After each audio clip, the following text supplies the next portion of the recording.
ಜೈ ಭೀಮ್. ಈ ದೇಶದಲ್ಲಿ ಜಾತಿವಾರು ಜನಗಣತಿ ಆಧಾರದ ಮೇಲೆ ಎಲ್ಲ ಅಧಿಕಾರಗಳು ಹಂಚ್ಕೋಬೇಕಾಗಿತ್ತು. ಆದರೆ ದಾವಣಗೆರೆಯ ಸ್ಥಿತಿ ಇವತ್ತು ಯಾವ ರೀತಿ ಅಂತ ಹೇಳಿದ್ರೆ, ಒಂದೇ ಜಾತಿ ತಂದೆಯಿಂದ ಅಜ್ಜನಿಂದ ಮೊಮ್ಮಗನವರೆಗೆ ಹಂಚಲಾಗ್ತಾ ಇದೆ. ಅದರಿಂದ ಇವತ್ತು ಹುಟ್ಟು ಹೋರಾಟಗಾರ, ದಲಿತ ಪರವಾಗಿರುವಂತ, ಮಹಿಳೆಯರ ಪರವಾಗಿರುವಂತ, ಕಾರ್ಮಿಕರ ಪರವಾಗಿರ್ತಕ್ಕಂಥ, ಈ ದೇಶದ ದುಡಿಯುವ ವರ್ಗದ ಪರವಾಗಿರುವಂತ ಅಫ್ಸರ್ ಕೊಡ್ಲಿಪೇಟೆಯವರಿಗೆ ಈ ದಾವಣಗೆರೆಯಲ್ಲಿ ಇವತ್ತು ಚುನಾವಣಾ ಕಣದಲ್ಲಿ ಸ್ಪರ್ಧೆ ಮಾಡಕ್ಕೆ ಅವಕಾಶವನ್ನ ಮಾಡಿಕೊಡ್ಲಾಯಿತು. ಸ್ನೇಹಿತರೆ, ಇವತ್ತು ಅಫ್ಸರ್ ಕೊಡ್ಲಿಪೇಟೆಯವರನ್ನ ಹೊರಗಡೆಯವರು ಅಂತ ಹೇಳ್ತಾರೆ. ಈ ದೇಶದಲ್ಲಿ ರಾಹುಲ್ ಗಾಂಧಿ ಅವರು ಅಮೇಠಿಯಿಂದ ವಯನಾಡಿಗೆ ಬಂದು ನಿಲ್ತಾರೆ. ವಯನಾಡು ಮತ್ತು ಅಮೇಠಿಯಲ್ಲಿ ಎರಡೂ ಕಡೆ ನಿಲ್ತಾರೆ, ಎರಡೂ ಕಡೆ ಕೂಡ ಗೆಲ್ತಾರೆ.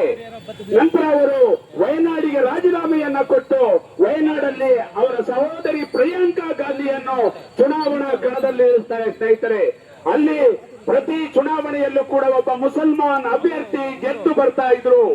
ಅಂತ ಜಾಗದಲ್ಲಿ ರಾಹುಲ್ ಗಾಂಧಿ ಅವರಿಗೆ ಅಲ್ಲಿಯ ಮುಸಲ್ಮಾನರು ಅಲ್ಲಿಯ ಸೀಟನ್ನ ಬಿಟ್ಕೊಟ್ರೆ, ಎರಡೂ ಕಡೆ ಗೆದ್ದ ನಂತರ ಅಲ್ಲಿ ಅವರ ಸಹೋದರಿಗೆ ಅಲ್ಲಿ ಅವಕಾಶವನ್ನ ಮಾಡಿಕೊಟ್ಟು ಮುಸಲ್ಮಾನರಿಗೆ ಅವಕಾಶವನ್ನ ಮಾಡಿಕೊಡ್ಲಿಲ್ಲ.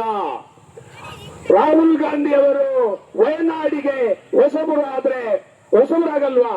ಅದೇ ರೀತಿ ಅಫ್ಸರ್ ಕೊಡ್ಲಿಪೇಟೆಯವರು ಬೆಳ್ತಂಗಡಿಯಲ್ಲಿ ದಿನೇಶ್ ಕನ್ಯಾಡಿಯ ಹತ್ಯೆ ಆದಾಗ ಆ ಹೋರಾಟವನ್ನ ಮಂಗಳೂರಿನ ತನಕ ಮುಂದುವರಿಸ್ತಾರೆ.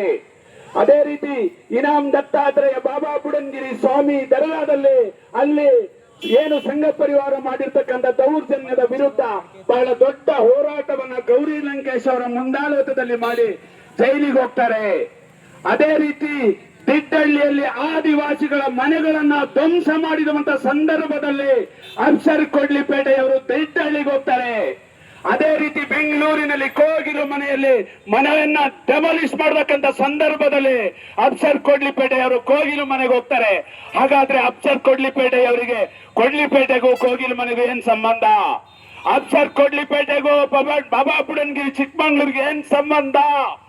ಅದೇ ರೀತಿ ಮಡಿಕೇರಿಯ ದಿಡ್ಡಹಳ್ಳಿಗೂ ಅಫ್ಸರ್ ಕೊಡ್ಲಿಪೇಟೆಗೂ ಏನ್ ಸಂಬಂಧ ಅಂತ ಹೇಳಿದ್ರೆ, ಅವರು ಈ ದೇಶದ ಈ ರಾಜ್ಯ ನಾಯಕರಿದ್ದಾರೆ.